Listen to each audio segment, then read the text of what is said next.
आइए आज हम लोग फिर से बिहार अमीन नियुक्ति परीक्षा का जो हम लोगों का टेस्ट सीरीज का वॉल्यूम 1 का डिस्कशन चल रहा है, उसमें से अभी तक में हम लोग 17 सेट का डिस्कशन कर चुके हैं। 18वां सेट के डिस्कशन क्लास में मुकेश सर की तरफ से आप सभी लोगों का स्वागत है। आए हम लोग डिस्कशन को शुरू करें और क्वेश्चन नंबर 51 से प्रारंभ करते हैं, जो हम लोगों के सेट का पहला क्वेश्चन है।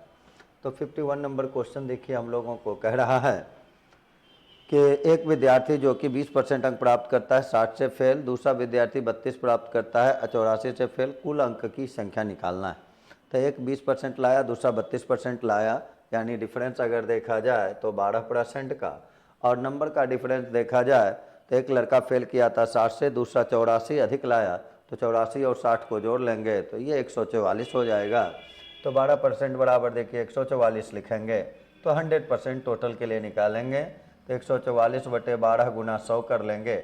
ये आंसर देखिए हम लोगों को 1200 हो जाएगा, और ये 1200 जो है हम लोगों के विकल्प सी में है, तो आंसर हम लोगों का हो गया सी।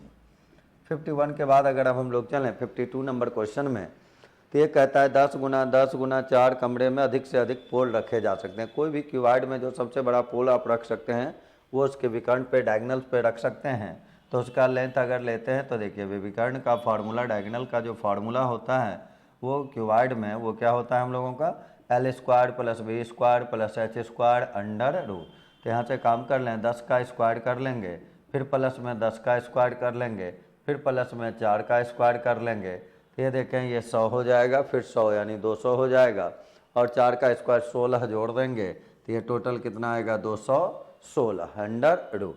216 का पूरा वर्गमूल अगर देखा जाए तो निकाला नहीं जा सकता है। लगभग में मान अगर करेंगे तो 14 का स्क्वायर कितना होता है 196, 15 का क्या हो जाता है 225, जो कि ज़्यादा हो जाएगा। तो 14 पॉइंट समथिंग, वहाँ तो 14 वाला एक ही ऑप्शन है तो वो डायरेक्ट लिख लें, उसके लिए निकालने का ज़रूरत है नहीं। तो आंसर हम लोगों का 52 का हो गया डी। 52 के बाद अगर बढ़ें हम लोग तो अब 53 नंबर क्वेश्चन में चलते हैं। 53 नंबर क्वेश्चन देखिए, कहता है किसी संख्या को 999 से भाग देने पर भागफल 370 और शेषफल दिया हुआ संख्या निकालना है। तो संख्या निकालने के लिए जानते हैं संख्या बराबर भाज्य बराबर डिविडेंड बराबर क्या होता है भाजक गुना भागफल। तो 999 गुना 377 कर लेंगे, 999 × 377, अब प्लस हो जाता है रिमाइंडर, भाज्य बराबर भाजक गुना भागफल प्लस शेषफल। तो शेषफल देखिए 105 है, तो यहाँ हम लोग प्लस में 105 करेंगे। मेन हम लोगों को देखिए इसमें 999 से गुना करना है। 999 अगर 3 9 है तो आप सिंपल इस रूप से काम करें कि इस नंबर पे 377 पे 999 के बदले 3 जीरो रख लें, यानी 1000 माइनस 1 कर लेते हैं, जितना ना उतना जीरो डाल देना है इस पर, और उसमें इसी नंबर को माइनस कर देना है, और तब ये देखिए फिर यहाँ क्या है प्लस 105 है। अब तो आप डायरेक्ट इसको जोड़ घटाव के माध्यम से बना सकते हैं। यहाँ से अगर देखें तो इस दोनों को जोड़ा जाएगा तो पहले इसको जोड़ते जाए, इसको घटाते जाए। ये देखें ये 5 होगा, 5 में 7 घटाएंगे, नहीं 15 में 7 घटाएंगे तो कितना 8 हो जाएगा, तो 8 लिख दिए। अब एक बचा हुआ है तो यहाँ 0 और 0 ही है, तो एक वो हासिल लेगा। तो एक हासिल जो हम लोगों का यहाँ 15 वाला निकला हुआ था, तो एक हासिल निकला हुआ था, तो वहाँ हम लोगों का कितना था 9। तो 9 में अगर देखा जाए तो 7 को अगर हम लोग घटा लेंगे तब फिर देखिए कितना आ जाएगा 2। फिर इसमें चलें तो ये एक था जो कि हासिल ऑलरेडी निकल चुका था, तो वो 0 ही है।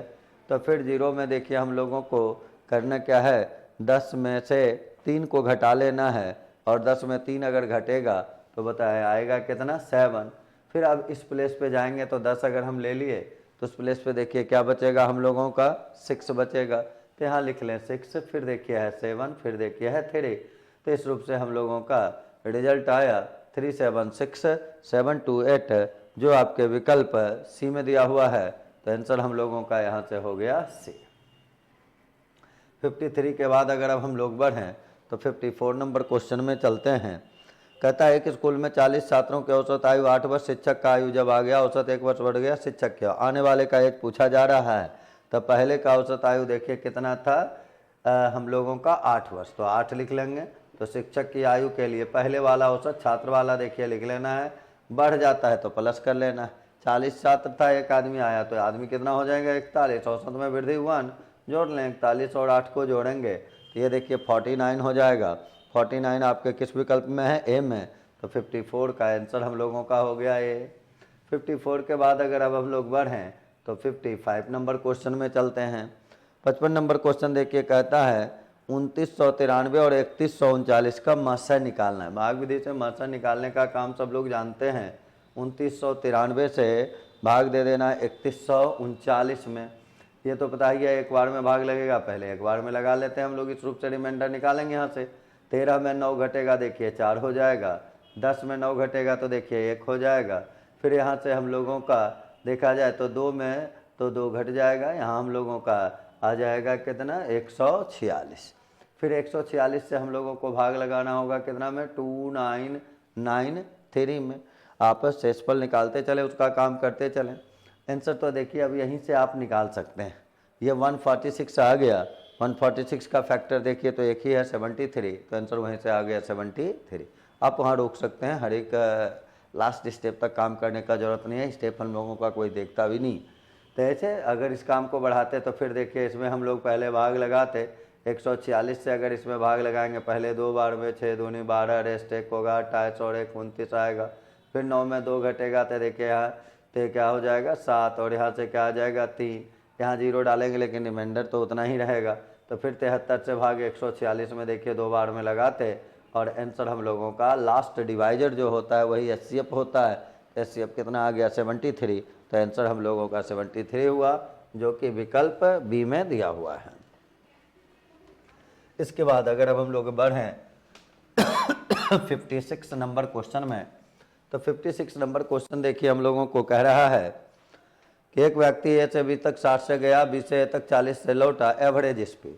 जब कभी समान दूरी रहता है, अलग अलग चाल से आप आते हैं और जाते हैं, तो औसत चाल का देखिए एक ही फार्मूला है, कुल तय की गई दूरी बटे कुल लगा समय। तो औसत चाल अगर हम लोग लिखते हैं तो उसके लिए फार्मूला आप शॉर्ट में समान डिस्टेंस के लिए जान रहे हैं, फिर से 2xy बटे x प्लस वाई, इसका यूज कर सकते हैं। तो 2 गुना 60 गुना 40 और जोड़ेंगे तो ये 100 होगा, डबल 0 कैंसिल आएगा, आंसर हो जाएगा 48 किलोमीटर पर आवर, जो कि आपके किस विकल्प में है? विकल्प बी में। तो 56 का आंसर हो गया हम लोगों का बी। 56 के बाद अगर चलें अब हम लोग 57 नंबर क्वेश्चन में, तो कहता है कि 12 पुरुष एक काम को 8 दिन में, और फिर कहता है 3 दिन काम करने के बाद तय हुआ कि शेष काम 4 दिन में पूरा करना है। तो कहता है कितने और आदमी बढ़ा दें ताकि काम 4 दिन में पूरा हो जाए। तो पहले ये देखें 12 पुरुष का काम था कितने दिन का? 8 दिन का। और 3 दिन काम करने के बाद, यानी 8 दिन में 3 दिन काम अगर समाप्त तो हो गया, तो बोलता है 12 आदमी का काम बचा कितने दिन का? 5 दिन का। कहता है कितने आदमी बढ़ा दें? मान लिए x बढ़ा दिए तो आदमी कितना हो जाएगा? 12 प्लस x। अब हम लोगों को जो भी काम कर देना है वो 4 ही दिन में पूरा कर लेना है। तो ये M2 और D2 अगर करें तो यहाँ 4 हो जाएगा। 4 से देखिए ये कैंसिल 3 बार में, और यहाँ से x अगर आप निकालते हैं 15 में 12 आके घटेगा तो कितना हो जाएगा? 3, यानी 3 एक्स्ट्रा अतिरिक्त आदमी और लगा दिया जाएगा। तो आंसर हम लोगों का देखिए 57 का हो गया, 3 आदमी, जो कि आपके किस विकल्प में है? ए में दिया हुआ है। 57 के बाद अगर चलें तो हम लोग 58 नंबर क्वेश्चन में चलते हैं। 58 नंबर क्वेश्चन देखिए आपको कहता है कि एक ही दक्षता बी से 3 गुनी वो मिलकर काम करें तो 18 दिन में समाप्त ये पूरा कर लेंगे, ए अकेला। तो एक ही दक्षता बी से दुगनी, यानी कार्य क्षमता का रेशियो देखा जाए तो कितना आ गया? 2:1, कितना ही तो काम है। मिलकर काम किया तो 3, 2 और 1 को मिला दिए तो कितना हो गया? 3। और टाइम अगर देखा जाए तो कितना ले रहा था? मिलकर जब काम करता था तो 18 दिन ले रहा था, ए अकेले का पूछा गया। तो 3 गुना 18, ए अकेले के लिए 2 लिख लेंगे, इंटू कर लेंगे D2, और यहाँ से D2 अगर देखा जाए 2 से ये 9 बार में 9 गुना 3 करेंगे कितना आ जाएगा? 27 दिन। तो आंसर हो गया ए अकेले के लिए 27 दिन, और ये जो है आपके किस विकल्प में है? ए में। तो आंसर 58 का देखिए हम लोगों का हो गया ए। 58 के बाद अब अगर हम लोग चलें 59 नंबर क्वेश्चन में, तो 59 नंबर क्वेश्चन देखिए कहता है ए और बी 24 और 30 घंटा में भर सकता है, दोनों नल एक साथ खोल दिए जाए, कितने घंटा में? XY बटे x plus y simply use करना है। 2 डाटा के लिए तो यूनिट भी नहीं करके ऐसा ही करें। तो 24 और गुना बताएं कितना दिया हुआ है? 30। तो 24 गुना 30 करेंगे और जोड़ लेंगे इसको तो कितना? 54 हो जाएगा। 6 से ये 5 बार में, 6 से इसको करेंगे तो 9 बार में। फिर अगर देखा जाए ये हम लोगों का 54 था, 3 से ये 3 बार में और 3 से ये 8 बार में। आंसर आएगा 40/3 या इसी को लिखेंगे 13.1/3, जैसा भी हो। यहाँ आपको 40/3 दिया हुआ है जो कि किस विकल्प में है, बी में, तो 59 का आंसर हो गया बी। 59 के बाद अगर अब हम लोग चलें 60 नंबर क्वेश्चन में, 60 नंबर क्वेश्चन में, तो कहता है देखिए 4/9 भाग एक बाल्टी का 1 मिनट में भरता है तो शेष भाग कितने मिनट में भरेगा। तो 4/9 भाग भरता है 1 मिनट में, तो शेष भाग कितने मिनट में, एक नियम लगा लें। 4/9 के लिए अगर 1 है तो बचेगा कितना उसका, 5/9। तो 5/9 के लिए क्या लिखाएगा, 1/4/9, और इंटू में बताएं यहाँ क्या लिखेंगे, 5/9। 9 ऊपर जाएगा तो आपस में कैंसिल हो जाएगा और बचेगा कितना, 5/4 मिनट। तो आंसर लिख दीजिए 5/4 मिनट। फिर देखिए हम लोगों का 10 में एक सीरीज है, 10 1 degree, 10 2 degree, 10 89 degree. Trigonometrical ratio में 10 और कॉट जो है वो कम्प्लीमेंट्री एंगल्स अगर देखा जाए, कम्प्लीमेंट्री एंगल यानी जब दो एंगल मिल के होता है 90 डिग्री तो वो कहलाता है कम्प्लीमेंट्री एंगल। और कम्प्लीमेंट्री एंगल रहेगा और 10 और कॉट के सीरीज में अगर वो रहेगा, जैसे 10 1 डिग्री के साथ आप लगा दें 10 89 डिग्री, फिर 10 2 डिग्री के बाद साथ आप लगा दें 10 88 डिग्री, तो ये दोनों का मान केवल अगर देखा जाए इस रूप से ये सीरीज आएगा। एक बीच में देखिए हम लोगों का 1045 होगा। आपको इतना नहीं सोच के केवल ये सोचना है कि इसका मान देखें, ये बदलेता है तो 89 लिखाता है 90 - 1, और तब यहाँ से ये लिखाता है 10 1 डिग्री और इंटू 10 90 - थीटा, देखिए क्या हो जाता है कॉट थीटा, और 10 थीटा इंटू कॉट थीटा क्या होता है 1। और 1 को कितना बार भी आप गुना करें तो उसका रिजल्ट भी देखिए कितना आता है 1। तो आपको केवल ये ध्यान देना है कि अगर एंगल को ऐड करके 90 पूरा होता जाएगा और वो सीरीज 10 या कॉट का होगा तो उसका वैल्यू ऑलवेज ही 1 होगा, अगर वो इंटू के रूप में है तो। और बीच में एक 10 45 बचा हुआ रहता है, इसका भी मान देखिए कितना होता है 1। तो यहाँ से इन दोनों पदों का मान देखिए 1 है, फिर इन दोनों पदों का 1 है, बीच में इंटू का साइन है, और ऐसा करते हुए लास्ट तक है 1। और 1 को कितना बार भी मल्टीप्लाई करेंगे तो रिजल्ट देता है 1। तो इस क्वेश्चन का आंसर 1 हो गया, जो कि आपके किस विकल्प, विकल्प सी में है। इसके बाद अगर अब हम लोग बढ़ें तो 62 नंबर क्वेश्चन में चलते हैं। 62 नंबर क्वेश्चन देखिए हम लोगों को दे रहा है कि किसी त्रिभुज की बराबर भुजाएं तीसरी भुजा के 3 गुने से 4 मीटर कम है। बराबर भुजाएं तीसरी भुजा के 3 गुने से 4 मीटर कम और पेरीमीटर 55 है। ये तो ऑप्शन से आप थोड़ा जल्दी चेक कर सकते हैं, या फिर ऐसे बनाया भी जा सकता है, दो बराबर भुजा है तीसरी भुजा के 3 गुने से 4 मीटर कम है। तो तीसरा भुजा अगर x ले लें तो उसका अगर हम लोग 3 गुना करेंगे तो वो कितना होगा 3x, और कहा गया था हमको कि 3 गुना से कितना 6 मीटर कम है, ये सॉरी 3 गुने से 4 मीटर कम है। तो हम माइनस में 4 कर लेंगे, ये बराबर भुजा हो गया। इसको देखिए दो भुजा ऐसा है तो इसमें 2 से गुना कर दें, ये भुजा गुना कर दें, पेरीमीटर, पेरीमीटर कितना है 55। पेरीमीटर त्रिभुज में क्या होता है, तीनों भुजाओं की लंबाई का योग, तो सबको जोड़ दिए। अब यहाँ से देखे तो 3 गुना 2 6x और प्लस x, यानी ये आएगा 7x, ये -8 है, उधर जाके 55 में ऐड हो जाएगा। तो 55 में अगर 8 को जोड़ देंगे तो बताए कितना होगा 63। तो x बराबर क्या निकल गया 8। अब यहाँ से करेंगे 8 3 24, और 24 में हम लोगों को घटा देना है 4। तो 24 में अगर आप 4 को घटा देते हैं तो आंसर सॉरी यहाँ अगर देखें तो ये आ गया x का मान 9। तो x का मान 9 आएगा तो 9 3 27, 27 में 4 घटा देंगे तो कितना आ जाएगा 23। तो दो बराबर भुजा 23 हो गया और एक भुजा 9 हो गया, तो लिखेंगे 23 और 9 जो कि आपके विकल्प ए में है। तो 62 का आंसर लिखेंगे ए। 62 के बाद अब हम लोग चलें आगे बढ़ें 63 नंबर क्वेश्चन में।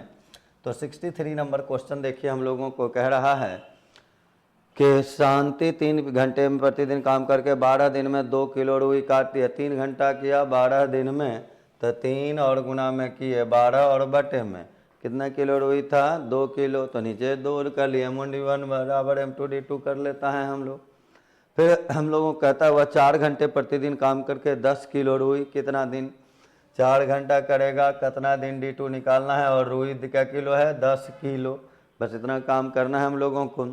तो यहाँ से अब कैंसिल अगर किया जाए तो कैंसिल करने से देखिए यहाँ जो हम लोगों का होगा, ये क्वेश्चन नंबर हम लोगों का था 63, 63 नंबर क्वेश्चन हम लोग देख रहे हैं।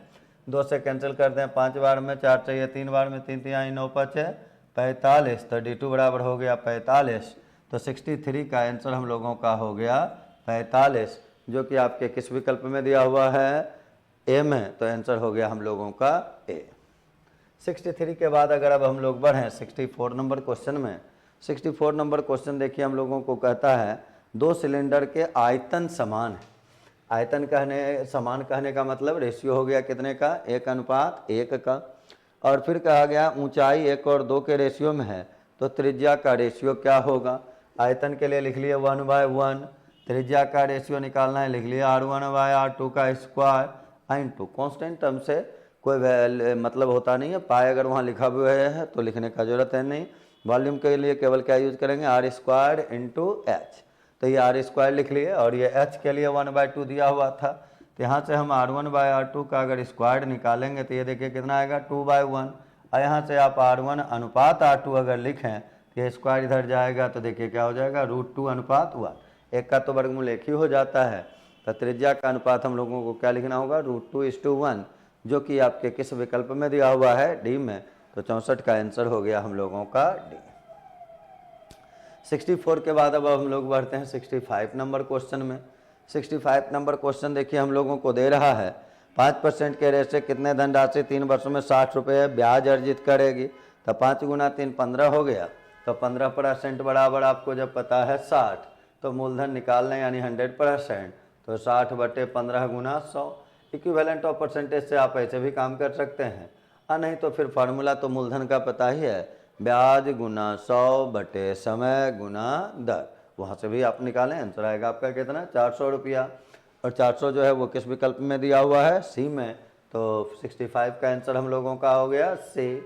66 नंबर क्वेश्चन में हम लोग चलें। कहता है एक धनराशि अजय और समीर में 4-5 के रेशियो में बांटना है। अजय को अमर से 5 रुपया कम, 5 रुपया रेशियो का बंटवारा केवल देखिए है 4 और 5, और कहा गया 5 रुपया कम, तो यहाँ कमी कितने का है, 1 का, तो 1 से भाग दे दिए। निकालना केवल देख लीजिए अजय का है, टोटल निकालना है, तो टोटल के लिए 4 + 5 कितना से गुना करेंगे, 9 से, यह कितना आ जाएगा 45। और 45 जो है वो किस में है, ए में। तो 66 का आंसर हो गया हम लोगों का ए। 66 के बाद अगर चला जाए तो हम लोग अगले क्वेश्चन 67 नंबर में चलते हैं। तो 67 नंबर देखिए हम लोगों को क्वेश्चन कह रहा है कि एक रेलगाड़ी 120 किलोमीटर प्रति घंटा से 100 मीटर लंबा पुल को 12 सेकंड में पार करता है। तो 120 किलोमीटर पर आवर से चला और 12 सेकंड में पार किया, तो डिस्टेंस वहाँ से निकलेगा।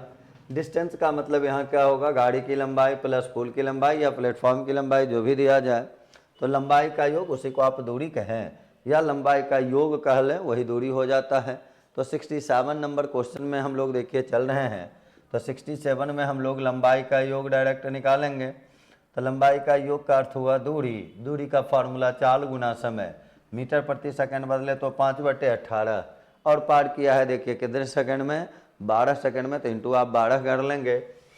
6 से अगर कैंसिल किया जाए तो देखिए ये 2 बार में 6 से कैंसिल, ये 3 बार में 3 से इसको कैंसिल कर सकते हैं 40। और इसके बाद देखें तो ये टोटल आ गया 400 मीटर।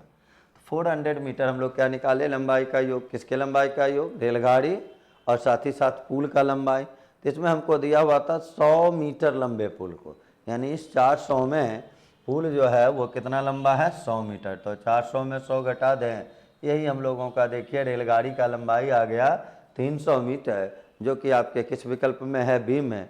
तो 67 का आंसर हम लोग लिखेंगे बी। 67 के बाद अब हम लोग बढ़ें 68 नंबर क्वेश्चन में। तो वो कहता है कि 10 वस्तुओं का विक्रय मूल्य 8 वस्तुओं के क्रय मूल्य के बराबर है तो लाभ या हानि होगा। पिछले सेट में भी देखिए क्वेश्चन बनाए थे, क्रय मूल्य वाला डाटा पहले लिखना है, क्रय मूल्य वाला डाटा पहले, विक्रय मूल्य वाला बाद में, बस ये देखना है। तो 10 वस्तु का विक्रय मूल्य 8 वस्तु का क्रय मूल्य, तो 8 - 10, जिसको घटाएंगे उसी को नीचे गुना करेंगे 100। रिजल्ट पॉजिटिव आने पे लाभ लिख देना है, निगेटिव आने पे हानि लिख देना है। तो यहाँ देखिए ये होगा -2 × 10, ये आया कितना -20%। -20% के लिए क्या लिखेंगे, 20% के हानि, और वो 20% का हानि जो दिया हुआ है वो किस में है दिया हुआ, विकल्प सी में। तो आंसर लिखेंगे विकल्प सी। इसी क्वेश्चन को कोई कोई लोग इस तरीके से भी बोलता है, या ऐसे भी आप इसको समझ सकते हैं कि जब भी ऐसा क्वेश्चन रहेगा तो क्रय मूल्य को समझ लेना, क्रय मूल्य के साथ जो डाटा है उसको सेल प्राइस समझ लेना है, और सेल के साथ जो रहेगा उसको कॉस्ट प्राइस समझ के सॉल्व कर लेना है। आ जाइए, अब हम लोग 68 के बाद चले 69 नंबर क्वेश्चन में। 69 कहता है चक्रवृद्धि ब्याज पर एक राशि 3 वर्ष में 210 रुपया और 2 वर्ष के बाद 200 रुपये होती है, तो ब्याज की वार्षिक दर हम लोगों को निकालना है। अलग अलग टाइम का जब आपका अमाउंट रहता है तो रेट के लिए देखिए फार्मूला आता है A2/A1 1/T2 minus T1 minus में करेंगे 1, यहाँ नीचे में इंटू करेंगे 100।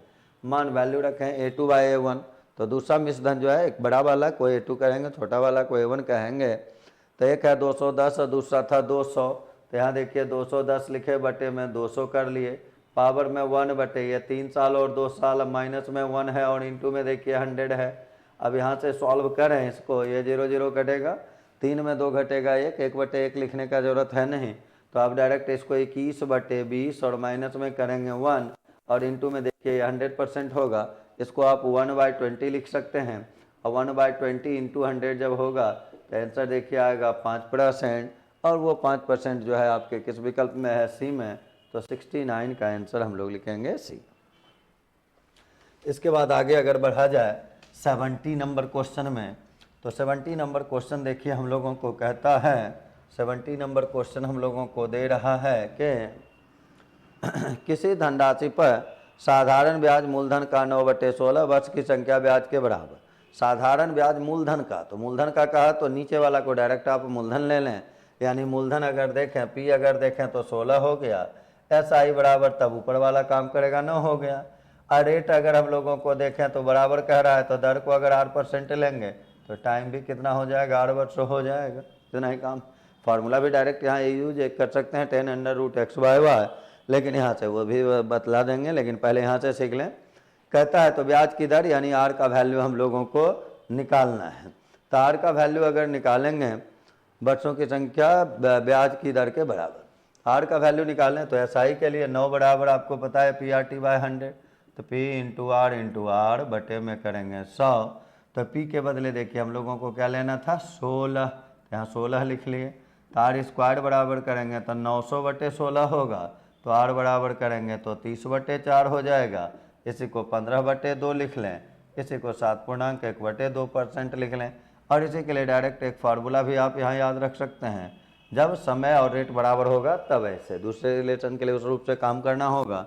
तो 10 और अंडर रूट देखिए यहाँ करते 9/16, तो 10 और गुना होता 3/4, और आंसर हम लोगों का यहाँ से भी देखिए आता 7.1/2। तो आप फार्मूला के रूप में, लेकिन ये ध्यान रखना है फार्मूला तभी इस्तेमाल होगा जब समय और दर आपस में बराबर होंगे, और कोई दूसरा रिलेशन रहा तो फिर उस प्रकार से आपको काम करना होगा। चलिए 71 नंबर क्वेश्चन में चलें। कहता है सुमित और सीता की आयु का जो अनुपात है वो 2:3 है। 5 वर्ष बाद सुमित की आयु 25 वर्ष, तो जो आदमी 5 वर्ष बाद 25 का होगा, यानी सुमित वर्तमान में अगर देखा जाए तो कितने का होगा, 20 साल का हो जाएगा। 25 में 5 घटा लें वर्तमान पहुंच जाएंगे, तो ये सुमित है 20 साल का, और रेशियो कितने का है 2:3 का। कहता है सीता की वर्तमान उम्र निकालिए, तो ये 2 वाला अगर 20 है तो 3 वाला कितना 30 होगा, 20 में 2 से भाग देंगे, 3 से गुणा करेंगे 30 आ जाएगा। आ जाए तो आंसर हो गया इसका, देखिए 71 नंबर क्वेश्चन का आंसर हम लोगों का कौन हो गया, बी। उसके बाद अब हम लोग चलें 72 नंबर क्वेश्चन में। तो ये 72 से 75 देखिए एक हम लोगों का टेबल दिया हुआ है, जिसमें पहला क्वेश्चन कहता है 2003 में, यहाँ इंजीनियरिंग भिन्न भिन्न विभाग है देखिए विश्वविद्यालय में, और उसमें बैठे उत्तीर्ण हुए छात्रों की संख्या को दर्शाया गया है। तो पहला कहा है 2003 में चिकित्सा में बैठे छात्रों का लगभग कितना प्रतिशत उत्तीर्ण हुआ। तो 72 में जाएंगे और देखना है आपको चिकित्सा, तो चिकित्सा में जाएंगे 2003 में देखेंगे, तो चिकित्सा में देखिए 384 लड़का बैठा और 326 पास कर गया, तो कितना परसेंट पास किया ये निकालना है।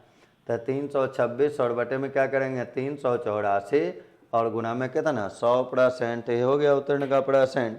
अब यहाँ से अगर देखा जाए तो आप डाटा कैंसिल कर सकते हैं या डायरेक्ट भाग लगा के भी काम कर सकते हैं। डाटा थोड़ा रेशियो से अगर हम लोग चलें यहाँ से तो 2 से कैंसिल किया जा सकता है। इसको देखिए 1 6 3 और इसको अगर करते तो 1 9 2, तो ऊपर में यहाँ देखिए हम लोगों का इतना है और बटे में 192% है। भाग अगर लगाएंगे 59/60 से लगभग 8 बार में लगेगा, तो पहले हम लोगों को 8 लिख लेना है। उसके बाद अप्रॉक्स 88 और 85 दो ऑप्शन है, तो ये देख लेना 9 बार में अगर लगाते तो 19 गुना 9 71 से वो ज़्यादा हो जाता, तो 85 पे उसको लिख लिए लगभग में, या तो भाग लगाए नहीं तो अप्रॉक्स से काम इस तरीके से आप कर सकते हैं। आज 72 के बाद अगर हम लोग चलें तो अब चलते हैं 73 नंबर क्वेश्चन पे। 73 नंबर क्वेश्चन देखिए हम लोगों को कहता है, 73 नंबर क्वेश्चन दे रहा है 4 में बैठे कुल छात्रों में लगभग कितने % वाणिज्य विषय में बैठे। तो 4 में कुल कितने बैठे ये अगर देखें तो 2004 में इंजीनियरिंग में बैठने वाला 310 है, चिकित्सा में बैठने वाला 395 है। तो 310 और 395 को अगर जोड़ें तो 3 3 6 और 1 705 हो जाएगा।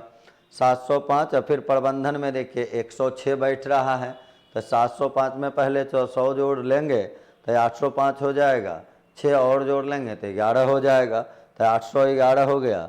और 811 और वाणिज्य में देखिए 1180, तो 811 और यहाँ हम लोगों का दिया हुआ था 1180 वाणिज्य वाला। इसको अगर जोड़ लेंगे तो ये 1 8 1 9 8 1 9 और ये 9, यानी टोटल अगर देखा जाए तो 1991 छात्र बैठ रहा है। कहता है कुल छात्रों के लगभग कितने % वाणिज्य विषय में बैठे। तो वाणिज्य वाला अगर देखें तो कितना था 1180 बटे में करेंगे 1991 और इंटू में देखिए कितना करेंगे हम लोग 100%। इसी में भाग आपको लगाना है। इसमें भाग आप लगाएंगे तो लगभग अगर देखा जाए तो 19 छक्के 14 से 6 बार में लगेगा, तो 60 के नज़दीक का आंसर आएगा। तो यहाँ आपको 60 के नज़दीक वाला नंबर जो है 59.3 है, तो यहाँ हम लोगों का आंसर लिखेंगे 59.3। नहीं तो फिर भाग देना है, भाग देके आप काम करें, लेकिन अप्रॉक्स से निकालने का प्रयास करें। आ जाए इसके बाद अगर देखा जाए तो ये हम लोगों का 73 नंबर का क्वेश्चन था। इसके बाद हम लोग चलें 74 नंबर क्वेश्चन में। 74 नंबर क्वेश्चन देखिए कह रहा है कि सभी विषयों में बैठने वाले छात्रों की संख्या किस वर्ष में न्यूनतम थे। तो सभी विषयों का आपको छात्र को जोड़ लेना है। जैसे अभी हम लोग 2004 का ऐड किए थे, तो 2004 में देखिए हम लोगों का टोटल छात्र का संख्या कितना था 1991। तो इस रूप से आप सबको जोड़ के, अब जैसे मान लीजिए कि 2001 में देखें, यहाँ चारों ऑप्शन पे ही केवल काम कर लीजिए, तो 2001 है भी नहीं तो उसको छोड़ दें। 2002 में अगर चला जाए तो अकेला देखिए यहाँ हम लोगों का बैठा है 1246, तो 12 3 15 अगर केवल हम लोग डाटा का यूज कर लें 386 जैसे है तो 400 ले लें, अप्रॉक्स में ले लें, तो 400 और फिर अगला में चिकित्सा में भी 400 ही ले लें, तो 400 400 800 हो जाएगा। फिर उसके बाद है आप सीधे अगर 1200 ही ले लें, वाणिज्य वाला का एक छोड़ भी दें तो 2000 हो जाएगा, जो इसको क्रॉस कर जाएगा तो उसको नहीं लेंगे हम लोग। उसी प्रकार 2003 में अगर चलें तो 284 को आप 300 लगभग ले लें और 384 को आप 400 ले लें, तो 4 और 3 देखिए 700 हो जाएगा, वहाँ 100 ही लें तो 7 और 1 800 हो जाएगा, 8 और 13 जोड़ेंगे 2100 हो जाएगा, तो वो ज़्यादा हो गया। इस रूप से अप्रॉक्स में लेके काम करेंगे तो सबसे आपको न्यूनतम जो दिख रहा है वो किस में है 2004 में। तो आंसर हो जाएगा हम लोगों का 2004। और 2004 जो है किस ऑप्शन में दिया हुआ है ये आप देख लें, ऑप्शन नंबर सी, तो इसका आंसर हम लोग लिखेंगे सी। 75 में अगर हम लोग चलें तो वो देखिए कहता है सभी विषयों में उत्तीर्ण होने वाले छात्रों की संख्या किस वर्ष में अधिकतम थी।